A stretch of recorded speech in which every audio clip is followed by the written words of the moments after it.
Digitalizācija, mākslīgā intelekta ietekme uz darbu, tas ir tas, par ko mēs šodien jau ļoti daudz runājam. Tādēļ aicināšu šeit ieņemt krēslu Vides aizsardzības un reģionālās attīstības ministrijas varam valsts sekretāra vietniekam Gatim Ozolam, Air Baltica talantu piesaistes un attīstības komandas vadītājai Marinai Volkovai, TET mākslīgā intelekta attīstības daļas direktoram Paulam Jansonam, Ingmārs jau ir ieņēmis vietu, un RTU pētnieks, asociētais profesors, uzņēmējs Evalds Urtāns. Šī ir mūsu diskusijas komanda.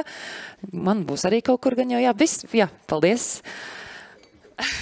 Cīņa par krēsliem. Mums gan ir diezgan neliels ilgums šai diskusijai, jo runātāji tiešām runā ļoti interesanti, bet tāpēc pirmais jautājums ir tāds vīruspusējs un daudzšķautņains, bet atbildes es lūkšu īsas un kodolīgs tieši uz šo jautājumu. Tātad, kā katrs no jums ikdienā un profesionālā darbībā ir spilgti saskāries ar digitalizāciju un kā mākslīgā intelekta rīku straujā izplatība un pieejamības palielināšanās ir mainījusi jūsu darba vidi? Varbūt mēs tad tā arī varam sākt. Zinu, jautājums ir sarežģīts, bet lūgums tiešām tā. Kā jūs esat saskārušies? Pauls, pirmkārt, vistiešāk pats mākslīgā intelekta daļas direktors TETā, vislielākā ietekme, bet otra lielākā ietekme, ko es pats redzu, ko mēs daudz runājam par to, kā atņēmis darbu, bet arī radīs darbu. Man sieva 40 dienu laikā mākslīgā intelekta palīdzību no idejas līdz strādājošiem biznesam. 40 dienu laikā tikai mākslīgais intelekts palīdzēja ideju, prezentācijas, mājaslapu, visu to, kur vajadzēja mums noteikti daudz naudas, ārpus resursus, lai to izveiktu. Tāds viņi arī šeit balsās. Pēc tam varēs ar viņu tīkloties un pajautāt, kā tas gāja. Marina, kā ir ar tevi? Nu, ja personīgi par mani, tad es droši vien tad kā lielākā daļa no mums esmu šobrīd tajā posmā, par ko minēja Ingmārs, pārspīlē to gaidu, kas tur bija, tajā etapā, bet pētam, skatāmies un jau uz doto brīdi ar tiem rīkiem, kuri ir pieejami, ikdienā izmēģināt daudz darbu izdodas padarīt ātrāk, teiksim tā, un pat kvalitatīvāk. Jūs varat arī ņemt katru savu mikrofonu, ja nu vēlaties, visiem ir. Jā, esmu Evalds Urtāns, mēs esam tāds maziņš OpenAI, tāds Latvijā, tāds Asia.ai, un mēs esam arī Pauls teica ļoti cieši saistīti visu laiku ar mākslīgo intelektu, bet tā personiski pašam un arī citiem var ieteikt pēdējos vairāk kā 6 mēnešus vispār neesmu izmantojis Google nemaz. Tā vietā maksāju Perplexity un visu izdaru daudz ātrāk un efektīvāk. Jā, brīnišķīgs piemērs mūsu ģimenē ir līdzīgi. Es tik vēl turos pie Googles, bet vairs tā nedarīšu. Lūdzu, Ingmār. Es domāju, kaut ko tā oriģināli jāpasaka, bet arī sapratu, ka patiesībā man 2 vecākie dēli nolēma patstāvīgi doties studēt tieši mākslīgo artificial intelligence and data science uz svešām zemēm, tagad es viņus tur uzturu. Tas ir diezgan būtiski manā dzīvē ir. Paldies tev par to. Un Gati? Jautāja pirmā daļa bija arī par digitalizāciju, un tur es no valsts pārvaldes 2 tādus vēl momentus, kas man bija šogad pašam pieminēt. Viens bija valsts ieņem dienas pastāstīt, cik ātri viņi tur 2 nedēļās varēja 228 000 cilvēku izmaksāt citos miljonus eiro, un varam iedomāties, ko tas nozīmē brīdī pirms tam, kad mums nebija šīs tehnoloģijas un cik daudz cilvēku ar to nodarbojas, cik ilgu laiku. Un otrs bija, ka mūsu digitālās receptes ir iespējams izmantot arī citās valstīs. Piemēram, Igaunijā izmantoja mūsu Latvijas recepti, tas bija no valsts pārvaldes digitalizācijas, tāds labais piemērs. Un pats mākslīgo intelektu ikdienā izmantoju, un varbūt tāda vadības līmenī dažreiz tādas vientuļās sajūtas, ka tev vajag kādu sarunu biedru, un tu viņu nevar dabūt, tad tu ķeries klāt pie tā mākslīgā intelekta, un viņš tev cenšas tur gan troubleshootingā palīdzēt, gan arī varbūt konceptualizēt kaut kādas domas. Brīnišķīgi piemēri. Gata, tev arī uzreiz nākamais jautājums. Kādi ir galvenie izmaiņu virzieni nacionālajā normatīvajā regulējumā saistībā ar digitalizāciju un mākslīgā intelekta lietojumu? Jo daudz teica, ka pārmaiņas var notikt ļoti, ļoti strauji. Turbūt var ieskicēt šo. Jā, te jau iepriekšējās prezentācijās arī kolēģi minēja no Eiropas par to, ka būtu labi tagad vairāk fokusēties varbūt uz esošo regulējumu ieviešanu un varbūt netik daudz domāt par jaunu, bet, ja mēs pastamies, uzņēmējiem ir jārēķinās visdrīzāk ar tādām 3 lielām jomām, kas šobrīd ir kurā ir sagaidāms regulējums. Viena ir šī jau pati minētā drošības joma, NIS2 ir direktīva, kas skars ne tikai valsts pārvaldu, bet arī uzņēmējus, mazējos vidējos, Un tur, zinām, mērā jāskatās, jāsako tām izmaiņām, kas ir jāievieš, lai mēs arī no katras uzņēmējas nodrošinātu šo te atbilstību drošības līmeni. Un tur tā labā ziņa ir tāda, ka tur arī šobrīd ir pieejams uzņēmējiem atbalsta programmas un līdz mājām kaut kādam, man liekas, vēl var pieteikties. Tā kā tiem, kuri strādā šajā būtiskajā sektorā, es sapratu, tur kaut kā 2000 uzņēmumu, tad to vērts ir paskatīt. Otra joma ir dati, viss, kas saistīts ar datiem, un tur ir vairāk varbūt tās labās ziņas ar datu pārvaldības akts un datu akts stājas spēkā. Tas nozīmē, tad viens noteiks to, ka valsts pārvaldei būs daudz vairāk jādalās ar tiem datiem, kas ir valsts pārvaldes rīcībā, un ne tikai ar atvērtajiem, ko šobrīd uzņēmēji varbūt var izmantot vai nevar izmantot, bet arī ar tiem, kas ir aizsargāti, bet pirms tam viņus noteiktā veidā tur pārveidojot, anonimizējot un tā tālāk. Respektīvi tie uzņēmēji, kas strādā tur datu izmantošanas jomā, kur valsts pārvaldes dati varētu būt būtiski, tad tas noteikti atvieglos. Un otrs ir datu akts, kas atkal regulē vairāk, kā industrijā jānodrošina šī te datu pieejamība. Piemēram, no mūsu viedierīcēm vairs nevarētu būt tā, kad mums, teiksim, ir pulkstenis ar šiem te, Garmin datiem, un tie tikai Garmin rīcībā. Ja? Tie dati būs jādara pieejami arī citām organizācijām, uz to varētu, veidot pakalpojumus, tāpat arī dažādām veselības aparatūrām un tā tālāk. Un trešā joma, protams, mākslīgā intelekta akts, par to jau runāju, varbūt par to esam sākuši šobrīd strādāt, lai no valsts pārvaldes puses izveidot visas tās organizācijas, kas to pieskatīs, bet uzņēmējiem arī tiem, kuri strādā. Piemēram, personāla vadības jomā tur noteikti veida personāla vadības sistēmās, ja jūs izmantosiet mākslīgo intelektu, ja skaitīsies augsta riska, un attiecīgi tur tās sistēmas būs gan jāsas, lai būtu certificētas. Es jau pamanīju, ka Ingimārs kratīja galvu, kamēr Gats kaut ko teica, bet es tev varētu tad precizējoši jautājumu, Ingimār, tieši par to, ko Gats runāja. Kādas vajadzības uzņēmējiem ir attiecībā uz nacionālo vai reģionālo līmeņu infrastruktūru, lai ieviestu modernākos digitālos risinājumus? Bet, ja tev ir kāds komentārs to par Gatu teikt, to droši. Es labāk nesākšu, bet es kopumā viss būs labi dienas beigās, tas numur viens. Bet par infrastruktūru, man liekas, ka dzelžu mums ir pāri galvai. Tad ir rekusējuši Pauls un datu centru mums ir cik nevajag un tīkli mums ir. Saistībā ar to, cik drūmā stāvoklī, dzīvo no vācieši, mēs dzīvojam principā no paradīzē. Ja? Tāpēc datu pārraide mums ir, dzelžu mums ir. Tas, kas mums nav cilvēku, tāpēc, ka visi cilvēks ir nopirkuši vācieši. Un faktiski Latvijas IT nozara pieaugusi dubultā, 40,000 cilvēku. Šobrīd mēs klasificējam kā IT speciālisti, vēl pirms 10 gadiem bija 20,000. Un viņi visi viņus vai nopērk gatis, jo Latvija ļoti agresīvi, Latvijas valsts pārvalda agresīvi nodigitalizējās. Un, lai ko mēs nečīkstētu, mums ir ļoti labā stāvoklī salīdzinoši to, kas valsts pārvaldē pieejams. Un otru pusi nopērk dažādi lielie ārzemju projekti un ārzemju pievienotās vērtības ražotāji. Un, jums kā uzņēmējiem paliek pāri ļoti maz kas. Attiecīgi jums neviens gan neko nepārdod.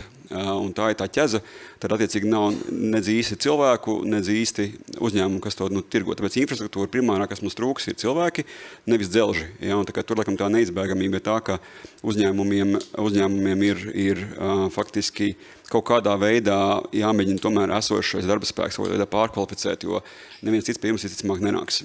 Lūk. Vēl tu jau esi ķēries pie mikrofona, tev ir komentārs. Man tieši arī par augstskolām un studentiem jā. Līdz ar to. Es varu arī iebilst bišķi par tiem dzelžiem, tāpēc, ka tie dzelži ir stipri mainījušies pēdējos 5 gadus, 10 ir pilnīgi kaut kas cits vajadzīgs pašlaik, un tas, kas tetam ir, tas nav slikti, bet, varēs tur iekomentēt, Pauli, cik jums ir GPU serveri un kādos lielos apjomos. Ir vajadzīgi mazliet cita dzelža mākslīgajiem intelektam nekā tas, ko Telekom piedāvā. Un tā ir tomēr problēma. Un es citu arī tur RTU, es ir priecīgs, ka tur ir tāds viens superdators, bet viņš tāds mazliet novecojis jau ir. Tur pats RTU cenšās viņu mazliet upgradeot. Bet par cilvēkiem runājot, jā, īsumā es piekrītu pilnībā par cilvēkiem, kad mēs, diemžēl, esam tādā situācijā, ka mēs ieguldam tur tās budžeta vietas un visu, ko daram, un mums arī ir cilvēki, kas spēj viņus apmācīt, arī turpat RTU, bet tad mēs viņus saražojam kādiem citiem, tā kā tāda darba spēka ražošanas valsts kaut kur uz aizsūtam projām. Jā. Brīnišķīgs piemērs, bet tomēr atgriežoties pie cilvēkiem, Marina, kāda ir galvenie ārējie izaicinājumi piesaistot šo cilvēku kapitālu laikā, kad digitālās prasmes ir kļuvušas par ikdienas nepieciešamību? Ne tikai tie dzelži, bet arī tie cilvēki. Jā, vakardien es prasīju savai atlases komandai, cik grūti ir dabūt vispār tad atlasīt cilvēkus ar digitālajām prasmēm no 1 līdz 5, kur 1 bija tā, kā pavisam nevar, un 5 ir, kā saka, easy game, ja, ļoti viegli un tā, un viņi novērtēja tad uz 3, kur varbūt ļoti piesardzīgi, ja, pa vidu kaut kur, bet komentējot, saka, kad visi atdurās pēc tādām specifiskām tehnoloģiju zināšanām. Ja mēs runājam par bāzes digitālām prasmēm, tad tā vairs nav tāda liela problēma varbūt. Par kopumā, par izaicinājumiem būs grūtāk komentēt, jo aviācija ir ļoti specifiska nozare, kur mums vajadzīgas tādas diezgan specifiskas selektīvas zināšanas, par kurām mēs brīžiem cīnāmies un konkurējām ar Eiropas darba devējiem, ne tikai lokālajā tirgu. Bet, kad es runāju ar vadītājiem, kuri ikdienā arī meklē savām komandām darbiniekus, visvairāk no viņiem, vai pie mums ar Baltiku, viņi jau ir pieraduši pie tā, ka mēs daudz paši mācam darbiniekus. Bet galvenais, ko viņi saka, vispār vēlme strādāt un galva uz pleciem. Ja tādi cilvēki mums ir, tad pārējo mēs iemācīsim. Brīnišķīgs komentārs, bet pirms tam dalībnieki arī atbildēs slaido uz jautājumu par ārējiem faktoriem. Es ļoti priecātos, ja tos parādītu arī mums šeit uz liela ekrāna, varbūt uz mazā viņi jau jārādās, jo Paul, man tev ir jautājums. Kādi vēl ir ārējie faktori, varbūt bez šiem, varbūt tu vari pakomentēt arī šo aptaujas rezultātus, kas kavē risinājumu ieviešanu? Un ko varam darīt, lai to ietekmi mazinātu šo ārējo faktoru? Pilnīgi piekritīšu par pirmajā atbildē. Prasmu līmenis, protams, mums ir pārāk zems, un te iet runa, piemēram, ka mums ir digitalizācijas projekti valsts līmenī ar ļoti lieliem līdzekļiem, kas pārāk lēni tiek apgūti, un kā tur bija kaut 140 gadu laikam vajadzēja, kad pēdējo kaut ko redzēja, lai mēs viņus apgūti. Tas ir diezgan bēdīgi, jo te mums jāspēj ieguldīt ir arī savu uzņēmumu darbinieku laiku tieši tajā izglītībā. Tieši mācīties un baigi labs piedēmers ir, ja ir galva, ir labi, mācam. Runājot par, kas ir vēl augšā, ir birokrātija. Pašlaik, ja mēs salīdzinām tādā lielākā pasaules ietvarā, protams, kad Amerika mūs aiziet priekšā, ka viņiem nav GDPRs, viņi spēj darīt lielākas lietas, riskēt vairāk, mēs to nedrīkstam darīt, varbūt arī negribam darīt, jo tomēr galā mēs esam privāti cilvēki, mēs gribam, lai mums dati drošībā ir. Tas varbūt tagad vēl ne, bet noteikti kaut kāda EU Act lietas, kas nāk klāt, mazliet ierobežojums radīs. Tas ir vairāk kā skaidrs, tie būs. Un pa investīcijām, investīcijas ir, bet pašas digitalizācijas projekts, viņš ir sarežģīts, viņš ir birokrātiski sarežģīts, un es arī iepriekšējā pieredzē, mēs viņu skatījām, mēs neko neatradām. Mēs saprotam, ka mēs no kur tur nevaram darīt, jo tas būs dārgāk nekā mēs paši to nosponsorēsim. Man patīk, kā Elvis minēja, ka birokrātija ir svarīga. Tas man šķiet brīnišķīgs komentārs šodien, bet par to diemžēl mums šodien diskusija ir tik šausmīgi īsa, ka man grūti. Es ļoti gribētu iet dziļumā, bet mēs redzam pirmo jautājumu atbildi, un tagad jums dalībnieki lūdzu atbildiet arī uz otru jautājumu, kas ir saistīts tieši ar iekšējiem izaicinājumiem, un to mēs arī pievērsīsim uzmanību, tāpēc ļoti vēlētos, lai jūs tagad atbildat uz otro jautājumu, kur no uzskatītiem jūsuprāt ir 2 būtiskākie iekšējie izaicinājumi uzņēmumu digitalizācijā Latvijā. Un tad mēs pārējām tiešām uz diskusijas tādu otru tēmu, bet atcerieties, ka jūs varat tīkloties arī pusdienpauzē sazināties pēc šīs konferences un turpināt uzdot jautājumus, bet Gati, šis ir manā burbulī cilvēku ļoti aktuāls jautājums. Kādi praktiski uzlabojumi ir plānoti, lai turpinātu digitalizēt valsts sniegtos pakalpojumus uzņēmējiem, piemēram, lai novērstu vajadzību sniegt vienus un tos pašus datus vairākām institūcijām?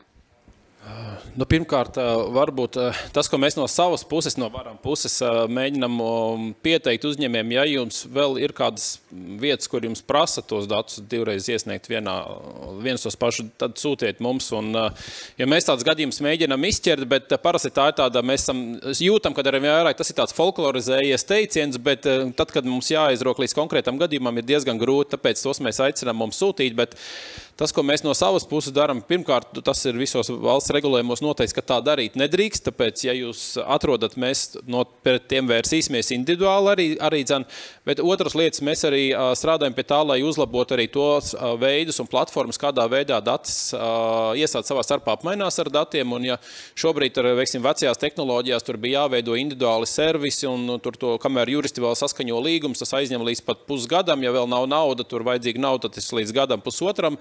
Šobrīd tiek veidot platforma, kur mēs varēsim daudz ērtāk un elastīgāk šos te valsts savienojumus izveidot, arī te tiesiskā puse tiks veidota, tā kā uz smart kontraktu principa bāzes, kur ir standarta līgums, iestādes vienojās, datu plūsma tiek noslēgta. Līdz ar to mēs paredzam, kad esam šobrīd galvenos reģistrus jau slēdzam klāt, lai šo te platformu veidot par tādu vienas pieturas datu izplatīšanu gan savā starpā valsts pārvaldē, gan arī attiecībā uz privāto sektoru. Un tā ir tāda viena pavisam praktiska lieta, bet citā ziņā tas, ko valsts dara, šobrīd arī sākās tā kā jaunais uzsaukums iniciatīvām un aktivitātēm valsts pārvaldes iestādēm pakalpojumu pilnveidēji, tā kā tur šobrīd sagaidām tos priekšlikums no iestādēm tuvāko mēnešu laikā. Labi, tas būtu par valsts sektoru, bet Ērika, raugoties no pētnieku un uzņēmēju skatu punkta, cik gatavi ir Latvijas uzņēmēji tavuprāt ieviest mākslīgā intelekta risinājumus? Jā, tas ir jautājums tev, jā. Evalds Urtāns. Piedod. Jā, es domāju, kas pa Ēriku. Piedod, atvainojos. Pēc būtības, jā, mēs ieviešam daudz uzņēmumiem visādas risinājumus, sadarbojamies arī TET un būtībā gan tos chatbotus, gan zvanu centra sistēmas. Latvijā var novērot to, ka uzņēmumiem ir bailes ļoti no tām tehnoloģijām, pirmkārt, tāpēc, ka tev ir tu negribi būt pirmais, kas to ievieš savā sektorā, un tad tu skaties, kurš vēl te ir to ievies, un ja tu esi pirmais, tad nepaldies, un lai gan visur ārzemēs visi izmanto pa pilnam. Un tad otrs ir, labi, mēs tagad apzināmies, ieviesīsim mākslīgo intelektu, piemēram, zvanu centrā, man vairs nevajadzēs, tur 10 menedžerus, man pietiks ar vienu uz 150 cilvēkiem, un viņiem arī bailes ir, un negribēšana neko mainīt, ka tur, pieņemsim, vajadzēs cilvēkus pārlikt citās vietās, un mēs darām tā, kā darām, tērējam naudu tā, kā tērējam, un nav vēlēšanās neko mainīt. Tā daudzās situācijās ir, bet visi nav tik slikti. Daudz, kur arī kaut kas tiek ieviests. Tieši tetam, tad es varu paprasīt, Pauli, kāda ir teta labā praksa attiecībā uz digitalizāciju un mākslīgā intelekta risinājumu ieviešanu? Pa lielam pirmais, ko es varu vienkārši ieteikt, ir šeit ir 3. vietā atbilstoši mācību materiālu nodrošināšanu. To var izdarīt, jebkurš tagad tūlīt ķerties klāt, dot darbiniekiem pieejams materiāls, latvisks materiāls, angļu valodā pieejams diezgan padaudz ir, bet viņi arī ir tik šausmīgi izmētāti, ka tur vajag tomēr savu iekšējo plūsmiņu, savu iekšējo grupiņu izveidot vietni vienalga kur, bet tā, lai mēs varam rādīt, jo vienkārši jautājums, cik no jums izmanto mākslīgo intelektu katru dienu ChatGPT?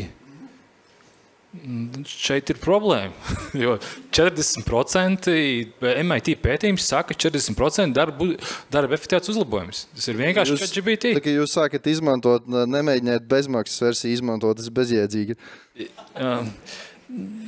Tur es vēl varētu argumentēt, bet mums nav laiks. To vēlāk. Jā, to vēlāk.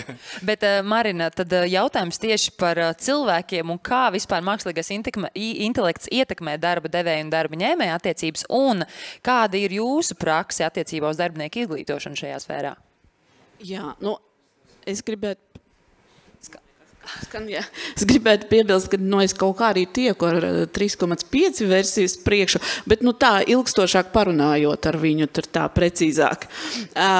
Mūsu prakse, tad jā, mums ir tā, ka mēs vispār jāsaka, ka labāk esam tikuši uz priekšu ar procesu automatizāciju, un mākslīgo intelektu mēs tā pētam, katrs savā stūrī varbūt, katrs savā departamentā, automatizējām mēs teiksim, uz tām low-code vai no-code tehnoloģijām dažādus procesus, ieskaitot arī atlasē, mums ir tagad kandidātiem iespēja pašiem izvēlēties ērtu sev laiku intervijai bez mūsu īsti speciālistu iesaistes.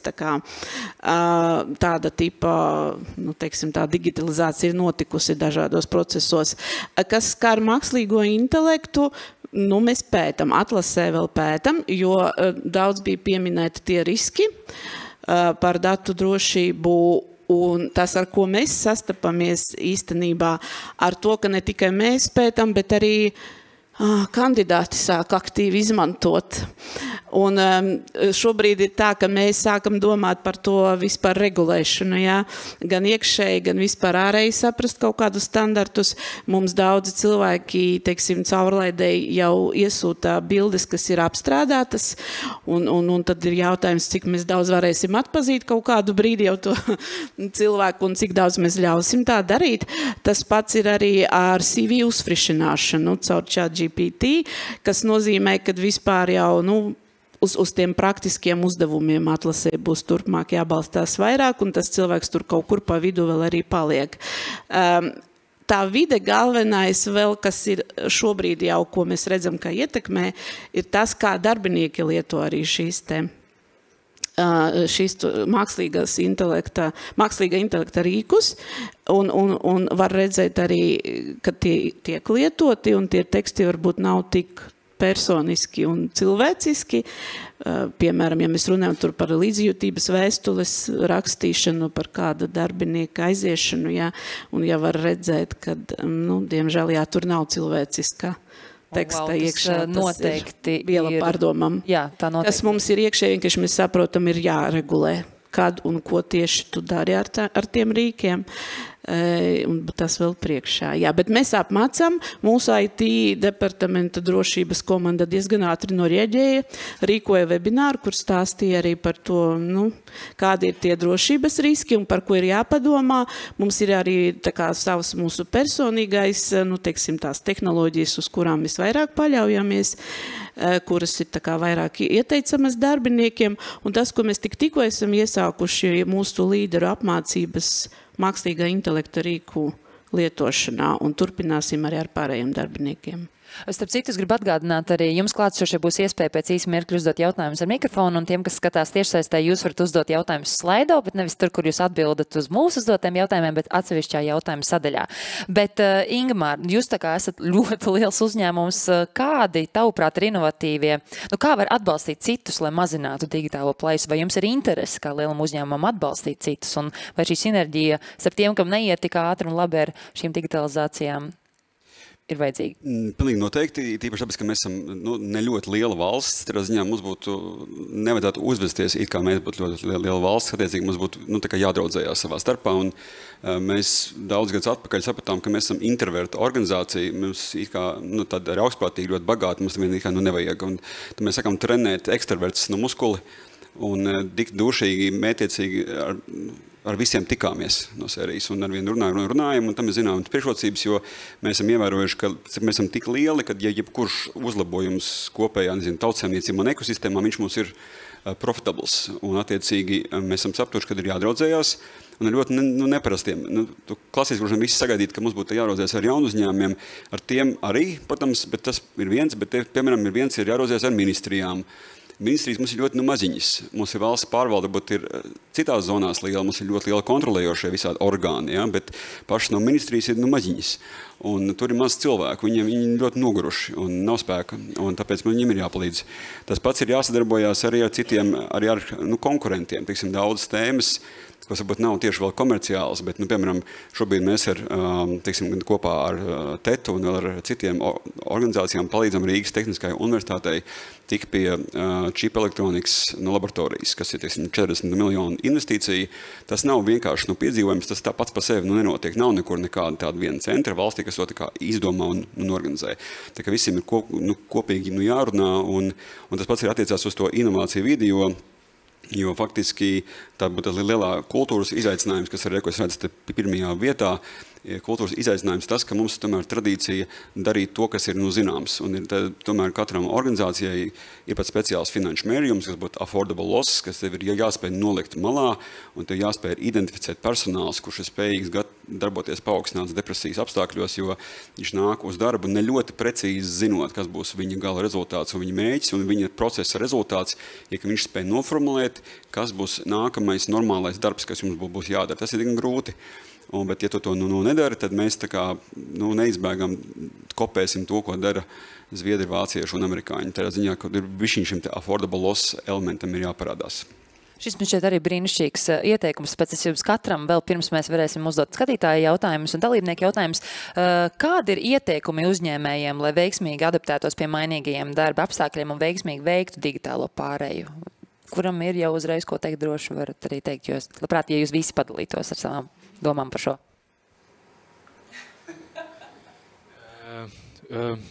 Pirmais, atrast tos cilvēkus, kuri rok, kuri ir atrast to 1, 2, 3 grupiņu cilvēku, kuri skatās līdzi, kas notiek pasaulē, un atrast, uzlikt kā prioritāti sev apgūto tehnoloģiju. Ne tikai pateikt skaists slogans, mēs esam tehnoloģija, bet arī ielikt to arī tajā grafikā. To nedēļā to stundiņu, 2, šeit es mācīšos jaunu tehnoloģiju. Jā, perfekti teikts. Es arī par to aizdomājos, un mēs arī tā kā iekšēji cenšamies darīt, bet tas, kas ikdienā praksē parādās, kad pētot tos risinājumus, tas tiešām paņem daudz laika darbiniekam parastām un prasās kāda eksperta tomēr iesaiste. Un man ļoti prieks dzirdēt, ka tetā ir tāda atsevišķā struktūra, pat cik es saprotu, jā, un eksperts, kurš var palīdzēt izpētīt to risinājumu daudzumu, kas ir vienkārši simtiem, saorientēties, saprast vajadzības. Un otrā tāda lieta, ar ko mēs arī sastopamies iekš uzņēmumā, veicināt to mācību kultūru iekšienē. Tas pats, ko Pauls tikko minēja, kad palīdzēt cilvēkiem saprast, cik svarīgi ir mācīties un kāpēc viss tas ir jādara šobrīd. Jo ir tie arī, kam pārmaiņas ir grūtāk pieņemt, protams. Evalda.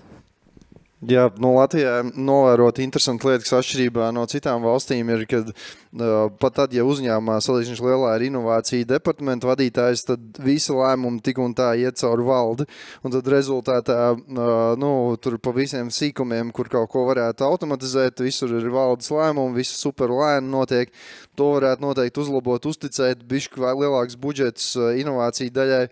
Un arī tāds ieteikums uzmanīties mazliet tagad, tas ir sanāk tev tā lēni viss notiek, bet tagad ļoti aktīvi staigā apkārt ar mārketingu pārdod uzņēmumu mākslīgo intelektu visāds risinājums, kur īstenībā sāk tos pārdot tikai tagad, kad parādījās ChatGPT un attiecīgi tur ir kaut kādas čaulu produkti un tāds nenopietni risinājumi, tā kā mazliet vajag skatīties, ar ko jūs runājat un tā. Ingmār, varbūt ir komentārs par to valdi, ko Evalds teica.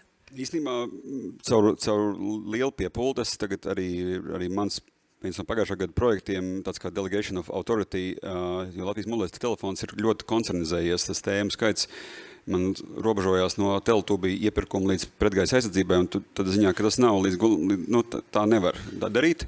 Un tagad mēs esam tieši veikuši lielu iekšējo reorganizāciju tieši, lai nodotu ļoti daudz pilnvaru uz leju, jo attiecīgi augot uzņēmumu mēs esam dubultojuši, esam pie 300 miljoniem tagad, un tev ir jāparcelē atbildības un jāsaka specifiski, ko valde noteikti nedarīs, ja, un par ko es neinteresēšos. Tas piekrīt, tas ir. Un arī vēl, ja mēs par to runājam, tad nekādā gadījumā ir ļoti jāpasargā inovāciju departamentu vadītājs, ja viņam iedod vēl vairāk budžetu un vēl neskaidrākus mērķus un vēl vairāk slavus, pārējie kolēģi viņu likvidēs. Viņi vienmēr tā dara, es to redzēju vairākas reizes dzīvē. Ir kritiski svarīgi, lai inovācija process kādā veidā ieankurojās arī grāmatvedībā, finanšu departamentā, tehnoloģiskajā departamentā. Ja viņš nav, tad pārējie viņu nokaus, viņi tā dara. Lūk, un par to, bet mēs bišķi pamanīt tēmu, lai nebūtu viss tik grūtsirdīgi, bišķi par dzīves prieku. Tad vēl viena no rekomendācija, nekādā gadījumā nelasiet deziindeksu. Arī tas tāds rekomendācija. Tad pilnīgs muļķības, vispār jebkura aptauja, kurā mēs sevi mēģinām, tāds mazohisma žanrs, mēs taisām aptaujas, aizstāvam viņas grūtsirdīgas, latviski grūtsirdīgas aptaujas, ka mums viss ir korupcija šausmīga, zināšana mums maz ir, visi slikti, aizsūtam to uz Eiropu, paskatāmies, kas pārējiem sanāca, mēs esam tādi klauni, ja, un darīt tā nevajag. Tad, ja tie dati, kas nenāk no faktiskiem mērījumiem, kas nāk no jūsu aptaujām. Tā ir morālā statistika, viņa ir šausmīga. Viņa ne ar ko nav nekādā sakarā. Mēs esam veikuši paši vairākus kontrolu mērījumus arī DESI indeksa komponentē, viņas 3 reizes atšķirās. Piemēram, uzņēmēju mākoņu pakalpojumu izmantošana 3-kārt atšķirās pret to, ko mēs ziņojam uz no DESI. Un to, ka mēs sēžam tādās pat kā šeit, un tad analizējam gudrām sejām. Ja? Tas vienkārši ir muļķības. Tikai tie dati, kas nāk no Latvijas, kas nāk no faktiskas parādības mērījuma, nevis no aptaujas. Aptauju dati nav derīgi, nevajag tādu kaitīgu lietu sevi nomākt. Paldies, un Gati, tad tā bija noslēdzoši ieteikumi pēc visiem šiem. Jā, man droši no valsts pārvaldes būtu augstprātīgi, ko ieteikt uzņēmējiem, bet tas, ko var ieteikt, noteikti izmantot visas tās iespējas, ko valsts pārvalde dot, lai varētu atbalstīt gan darbinieku apmācības, gan tagad šīs inovāciju programmas un digitalizācijas programmas, kas šobrīd ir pieejamas gan caur Altumu, gan caur dažādām citām programmām. Tas būtu viens, un otrs droši vien ir svarīgi tas, ko mēs redzam arī, Ingmārs teica, šo te savstarpējo draudzēšanos, ja tad apmācība pati par sevi varbūt arī neko nedos, jo mēs redzam, ka naudas ir daudz, bet pietrūks varbūt tā motivācija, un tā motivācija var rasties tad, ja to sasaist ar kaut kādu droši vien uzņēmēja iekšējo inovāciju procesu un vēlmi kaut kur tās prasmes pielietot. Un ja pietrūks tās prasmes vienā uzņēmumā, tad aicināt skatīties, kā var sadarboties un veidot tādu uzņēmēju ekosistēmu, kur savā starpā dalīties ar šo pieredzi. Un mēs redzam, ka citās valstīs arī tas nāk arī no apakša šī iniciatīva savā starpā veidot šīs zināšanu kopienas un strādāt pie tā risinājuma attīstības un ieviešanas. Tā kā uzņēmējiem arī savā starpā draudzēties un izmantot valsts iespējas. Paldies, un arī jums būs iespēja draudzēties pusdienu pārtraukumā, un arī tiem, kas skatās tiešsaistē, noteikti uzdodiet jautājumus, sūtot e-pastus, zvanot, rakstot visiem gan mūsu diskusijas dalībniekiem, kuri bija Vides aizsardzības un reģionālās attīstības ministrijas valsts sekretāra vietnieks Gatis Ozols, Air Baltica Talantu piesaistes un attīstības komandas vadītāja Marina Volkova, TET mākslīgā intelekta attīstības daļas direktors Pauls Jansons, Latvijas mobilā telefona viceprezidents Ingmārs Puķis un RTU pētnieks, asociētais profesors uzņēmējs Evalds Urtāns. Es lielu paldies saku visiem diskusijas dalībniekiem.